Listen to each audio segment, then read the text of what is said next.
Hey everybody, what is going on? I hope you guys are all doing well, and welcome to another tutorial video. In this video, I'm going to be showing you guys how you can clear your Netflix watch history, so let's get right into it. As you can see, I'm in Netflix right now. I'm logged into my account, and what I'm going to do, at least on PC, and the actual process is very similar to mobile phones as well, so you can use whatever you want, but I'll hover over my profile icon. You can just tap on it if you're on mobile, click on account, and then you'll get to your account settings. From here, what you're going to want to do is go ahead and locate your device history. You're going to want to go into manage profiles, click on the profile you're using, and then go to viewing activity.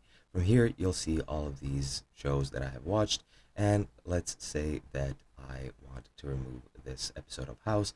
Just click on this crossed out circle, and it's gonna say that within 24 hours it'll no longer appear in the service as a title I've watched. And that's pretty much exactly how you delete your watch history.